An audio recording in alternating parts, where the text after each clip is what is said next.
సుమన్ టీవీలో మీ business promotions కోసం ఈ కింది నెంబర్ను సంప్రదించగలరు.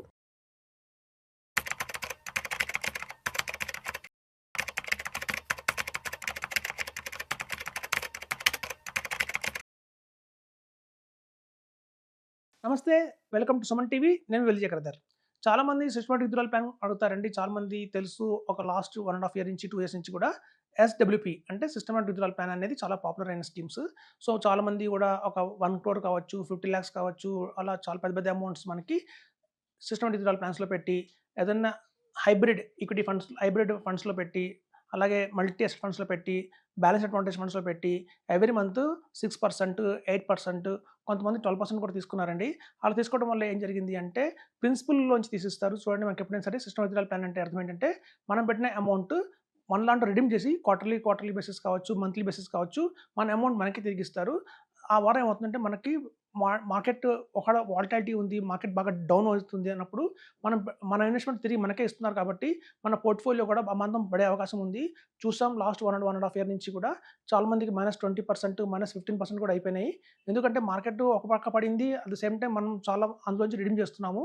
సిస్టమాటిక్ విత్‌డ్రాయల్ ప్లాన్ అంటే ఎవ్రీ మంత్ రిడీమ్ చేయడమే. సో, అట్లాంటివి కాకుండా అలాంటి ఏదైనా మంచి ఆప్షన్ ఉందా అంటే మాత్రం మనం చూస్తే ఇక్కడ డెట్ కేటగిరీ ఉంటుందండి. చాలామందికి ఈ విషయం తెలీదు. ఏఏఎఫ్‌లో వచ్చేసి మనకి కేటగిరీ 2లో ఈ డెట్ అనేది దొరుకుతుంది. ఈ డెట్‌లో ఇన్వెస్ట్‌మెంట్ చేస్తే ఎలా ఉంటుందో చూద్దాము. ఇందులో మీరు చూస్తే కార్పొరేట్ బాండ్స్‌లో ఇన్వెస్ట్‌మెంట్ చేస్తారండి. ఎటువంటి స్టాక్ మార్కెట్ రిస్క్ అయితే ఇందులో మనకు ఉండదు. మన ప్రిన్సిపల్ ఎప్పటికీ కొంచెం సేఫ్‌గానే ఉంటుంది. అయితే చూడండి, ఇందులో ఈ బెటర్ దాన్ ఎస్‌డబ్ల్యూ ప్లాన్ అంటే మనం చూస్తే సిస్టమాటిక్ విత్‌డ్రాయల్ ప్లాన్ కనుక తీసుకుంటే కన్నా ఇందులో ఎలా ఉంటుందంటే పేఔట్స్ వాళ్ళే మనకి క్వార్టర్లీ పేఔట్స్ ఇస్తారు. సపోజ్ మనం పెట్టాం 1 crore. ఆ 1 crore మీద మనకు చూస్తే ఇక్కడ 14-17% సిఏజీఆర్ అయితే ఎక్స్‌పెక్ట్ చేస్తున్నామండి మనం. సో, రిటర్న్స్ అయితే అప్ టు 14%-17% సిఏజీఆర్ అయితే వస్తున్నాయి. సో, అలా మనకొచ్చిన ఈ రిటర్న్స్‌ని వాళ్ళు మనకి క్వార్టర్లీ పేఔట్ అయితే ఇస్తారు. ఫర్ ఎగ్జాంపుల్ చెప్తాను చూడండి. ఇవన్నీ కూడా టెన్యూర్ వచ్చి మనకి మినిమమ్ 4 ఇయర్స్, 11 months, 5 years దాకా టెన్యూర్ అయితే ఉంటుంది. సో, ఈ టెన్యూర్‌లో ఫస్ట్ ఇయర్ మనకి సపోజ్ మనం 1 crore పెట్టామనుకోండి, 2,50,000 రూపీస్ మనకి క్వార్టర్లీ ఇవ్వడం జరుగుతుంది. థర్డ్ ఇయర్ నుంచి అది 3,50,000 ఇవ్వడం జరుగుతుంది. సెకండ్ ఇయర్ నుంచి మనకి కొన్ని కంపెనీస్ సెకండ్ ఇయర్ నుంచి కూడా మనకి పెంచుకుంటూ వెళ్తాయి ఇంట్రెస్ట్‌ని. సో, ఫస్ట్ ఇయర్ మనకి చూస్తే 12% రేట్ ఆఫ్ ఇంట్రెస్ట్ ఇస్తారు. సెకండ్ ఇయర్, థర్డ్ ఇయర్ నుంచి కొంచెం రేట్ ఆఫ్ ఇంట్రెస్ట్ అనేది పెరుగుతుంది. సో, ఈ కార్పొరేట్ బాండ్స్‌లో వాళ్ళు పెట్టేది కూడా 50% సెక్యూర్డ్ బాండ్స్‌లో పెడతారు. 50% అన్‌సెక్యూర్డ్ బాండ్స్‌లో పెడతారు. అయితే ఒకటే ఫండ్‌లో పెట్టారండి. ఒకటే బాండ్ కొనరు. మల్టిపుల్‌గా వచ్చి మనకి 25-30 కార్పొరేట్ బాండ్స్ కొంటారు కాబట్టి మన రిస్క్ అనేది బాగా తగ్గిపోతుంది ఇక్కడ. సో, ఎప్పుడైతే మనకి 20-25 బాండ్స్ కానియండి, 25-35 బాండ్స్ కానియండి, అంత ఆ ఫ్రేమ్‌లో కొంటారో వాళ్ళు, అందులో అన్ని రకాల బాండ్స్ అయితే ఉంటాయి. కొన్ని ట్రిపుల్ ఏ రేటెడ్ ఉంటాయి, కొన్ని ఏ+ ఉంటాయి, కొన్ని ఏ- ఉంటాయి, ట్రిపుల్ బి ఉంటాయి. So, triple B is the cut off అండి. అక్కడి నుంచి కిందకెళ్ళరు. సో, మనకి అట్లాంటి ప్రామినెంట్‌గా వాళ్ళు బాండ్స్ కొనడం వల్ల ఏమవుతుందంటే మనకి క్వార్టర్లీ పేఔట్ ఇవ్వడం జరుగుతుంది. అయితే మనం ఈక్విటీలో పెట్టి చాలామంది ఒక ఫ్లెక్సీ క్యాప్‌లోనో, లేదా మిడ్ క్యాప్‌లోనో, స్మాల్ క్యాప్‌లోనో, అలాగే లేకపోతే ఏదన్నా లార్జ్ అండ్ మిడ్ క్యాప్ ఫండ్స్‌లోనో, లార్జ్ క్యాప్ ఫండ్స్‌లో పెట్టి నిఫ్టీ 50లో పెట్టి తీసుకుంటారండి. అలా నిఫ్టీ 50లో పెట్టి మనం every month systemised withdraw plan తీసుకుంటే ఏమవుతుందంటే ఆ క్యాపిటల్ గెయిన్స్ అనేవి పడతాయి. ఆ క్యాపిటల్ గెయిన్స్ ఎలా ఉంటాయి అంటే మనకి జీరో స్లాబ్‌లో ఉన్న అంటే మనం ఈవెన్ ఒక హౌస్ వైఫ్ అయినా సరే ఈ క్యాపిటల్ గెయిన్స్ అనేది మనం కట్టాల్సి ఉంటుందండి. షార్ట్ టర్మ్ అయితే 20% కట్టాలి. లాంగ్ టర్మ్ అయితే 12.5% కట్టాలి.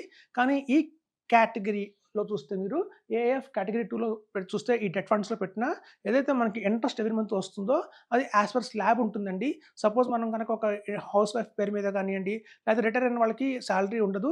అట్లాంటి వాళ్ళకి కూడా మనం ఇట్లాంటి ఈ రూపంలో తీసుకుంటే అది మనం యాస్ పర్ స్లాబ్ టాక్స్ పడుతుంది కాబట్టి మనం చాలా టాక్స్‌ని తప్పించుకోవచ్చు ఇక్కడ. సో, అదొక ప్లస్ పాయింట్ అయితే ఉంది. టాక్సేషన్ అయితే మనకి యాస్ పర్ స్లాబ్ ఉంటుంది. సో, అన్‌లైక్ క్యాపిటల్ గెయిన్స్ మనకి ఇందులో పడవు. సో, మనకేంటంటే ప్రామినెంట్‌గా మనకి మార్కెట్ రిస్క్ ఉండదు. చాలామంది చూడండి, మనం నిఫ్టీ 50లో పెట్టి కానియండి, అలాగే మనకి ఫ్లెక్సీ క్యాప్‌లో పెట్టి కానియండి, అలాగే బ్యాలెన్స్ షీట్ రొటేషన్స్‌లో పెట్టి కానియండి, అలాగే చూస్తే హైబ్రిడ్ మనకి ఈక్విటీ హైబ్రిడ్ అగ్రెసివ్ ఫండ్స్ అంటారు. అట్లాంటి వాటిలో పెట్టినా కూడా ఈ మార్కెట్ పట్టడం వల్ల మన ప్రిన్సిపల్ తగ్గే అవకాశం ఉంది. కానీ ఇక్కడ మన ప్రిన్సిపల్ తగ్గట్లేదు. అది గమనించాలి మీరు. ఈవెన్ మనకి మ్యూచువల్ ఫండ్స్‌లో లాగా 12%-15% రిటర్న్ వచ్చినా కూడా ఈక్వల్‌గా రిటర్న్ ఇచ్చినా ఇక్కడ జీరో మార్కెట్ రిస్క్‌తో మనం రిటర్న్ తెచ్చుకుంటున్నామండి. ఇదొక ఫ్లాగ్‌షిప్ అని చెప్పాలి. సో, కాబట్టి ఇందులో ఏంటంటే మినిమమ్ వచ్చి మనకి ఏఎఫ్ కాబట్టి మినిమమ్ 1 crore అయితే పెట్టాల్సి ఉంటుందండి. సపోజ్ ఇక్కడ చూడండి, చాలామంది అడిగే క్వెషన్ ఏంటంటే సపోజ్ మా దగ్గర 1 క్రోర్ లేదు. మనం ఏం చేయాలి అనుకుంటే మాత్రం ఇట్లాంటిది మనకి పీఎంఎస్‌లో కూడా ఉంటుందండి. డెట్ కేటగిరీ పీఎంఎస్‌లు ఉంటాయి. ఆ డెట్ కేటగిరీ పీఎంఎస్‌లో కూడా మనం చూస్తే 12, 14, 15% రిటర్న్ ఇస్తున్నాయి. అవి కూడా ప్రామినెంట్‌గా ఇస్తున్నాయి. ఈవెన్ మార్కెట్ పడినా కూడా దాని ఇంపాక్ట్ అయితే వాటి మీద చాలా తక్కువగా ఉంటుంది. సపోజ్ మీకు 8% చాలు అనుకున్నప్పుడు ఆ బ్యాలెన్స్ 4% మనం కావాలంటే ఏదన్నా ఎస్ఐపి లాగా చేసుకోవచ్చు. సో, సిస్టమాటిక్ విత్‌డ్రాయల్ ప్లాన్స్ మనం కనుక ఇలా మ్యూచువల్ ఫండ్స్‌లో పెట్టి తీసుకుంటే కన్నా కూడా ఇలాంటి ఏఎఫ్ కానియండి, డెట్ ఓరియెంటెడ్ ఏఎఫ్ అంటారు దీన్ని. డెట్ ఓరియెంటెడ్ ఏఎఫ్ కానియండి, డెట్ కేటగిరీకి సంబంధించిన పీఎంఎస్ కానియండి, ఇన్వెస్ట్‌మెంట్ చేయొచ్చు. 50 లాక్స్ ఉంటే పీఎంఎస్‌లో ఇన్వెస్ట్‌మెంట్ చేయండి. 1 క్రోర్ ఉంటే ఏఎఫ్‌లో ఇన్వెస్ట్‌మెంట్ చేయండి. సపోజ్ మీ దగ్గర కనుక 25 లాక్సే ఉన్నాయి అంటే మాత్రం ఎస్ఐఎఫ్స్ వచ్చాయండి. ఇప్పుడు కొత్తగా మార్కెట్‌లో మీ అందరికీ తెలుసు. Specialised investment fund. అందులో కూడా మనం చూసాం చాలా కేటగిరీస్ ఇవన్నీ హైబ్రిడ్ కేటగిరీస్ వస్తున్నాయి. సో, అట్లాంటి వాటిలో పెట్టి కూడా మనం తీసుకోవచ్చు. మన మ్యూచువల్ ఫండ్స్ కంటే కూడా కొంచెం బెటర్‌గా ఉన్నాయి. మార్కెట్ పడినా కూడా అంతగా పడట్లేదు అవి. అందులో కనుక మనకేంటంటే ఆర్బిట్రేషన్ చాలా ఎక్కువ ఉంటుంది. అందులో మనం చూస్తే హెడ్ కొంచెం కనుక వాళ్ళు ఎస్ఐఎఫ్స్‌లో ఏంటంటే డెట్ కేటగిరీతో పాటు వాళ్ళు మనకి డెరివేటివ్స్ ఆప్షన్ ఇచ్చారు. ఆ డెరివేటివ్ ఆప్షన్‌లో మనకి హెడ్జింగ్ ఉంటుంది. సో, హెడ్జింగ్ వల్ల మార్కెట్‌లో మ్యూచువల్ ఫండ్స్ లాగా పడకుండా కొంచెం ప్రొటెక్టివ్‌గా ఉంటున్నాయండి. మేము గమనించాము.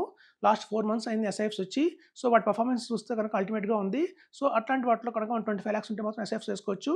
సపోజ్ 10 లాక్స్ అండ్ తక్కువ బిలో ఉంటే మాత్రం కార్పొరేట్ బాండ్స్‌కెళ్ళండి. కార్పొరేట్ బాండ్స్‌లో చూస్తే మనకి ప్రిన్సిపల్ సేఫ్‌గా ఉంటుంది. అలాగే మంత్లీ పే ఔట్ అయితే ఇస్తారు అందులో. సో, అలా తీసుకోవడం వల్ల మన లాభం ఏంటంటే మనకి టాక్సేషన్ వచ్చేసి మనకి యాస్ పర్ స్లాబ్ ఉంటుంది. మనకి ఇన్‌కమే లేదంటే మనం టాక్స్ కట్టాల్సిన అవసరం రాదు. ఇక్కడ చూడండి మనకి బెటర్ దాన్ ఎస్‌డబ్ల్యూపీ అని చెప్తున్నాము. సో, రిటర్న్స్ కూడా మనకేంటంటే చూస్తే ప్రామినెంట్‌గా మనకి చాలా ఏఎఫ్‌లు వచ్చేసి మనకి 14%, 17% కూడా రిటర్న్ ఇస్తున్నాయి. కొన్ని 20% కూడా ఇచ్చేవి ఉన్నాయండి. కాకపోతే కొంచెం రిస్కీగా ఉన్నాయి. సో, మమ్మల్ని సంప్రదిస్తే మేము చెప్తాము ఏఎఫ్ తీసుకోవాలి మీరని చెప్పి. సో, ఇందులో మనం చూస్తే క్వార్టర్లీ పే ఔట్ వస్తుంది. టాక్సేషన్ ఏమో యాస్ పర్ స్లాబ్ ఉంటుంది. మార్కెట్ రిస్క్ అసలు లేనే లేదు. సో, మీకు కనుక 1 క్రోర్ ఉంటే ఏఎఫ్‌లో వేయండి. 50 లాక్స్ ఉంటే కనుక పీఎంఎస్‌లో వేయండి. 25 లాక్స్ ఉంటే ఎస్ఐఎఫ్‌లో వేయండి. 10 లాక్స్ ఉంటే కార్పొరేట్ బాండ్స్‌లోకెళ్ళండి. So, other than mutual funds మనకి ఇవాళ చాలా మార్కెట్‌లో చాలా అయితే అందుబాటులోకి చాలా ఆప్షన్స్ అయితే వచ్చాయండి. కొంచెం తెలుసుకోండి. ఇట్లాంటి కనుక ప్లాన్ చేసుకుంటే మాత్రం మీ రిటర్న్స్ సేఫ్‌గా ఉంటాయి. మీ ప్రిన్సిపల్ సేఫ్‌గా ఉంటుందని చెప్తున్నాను. Thank you.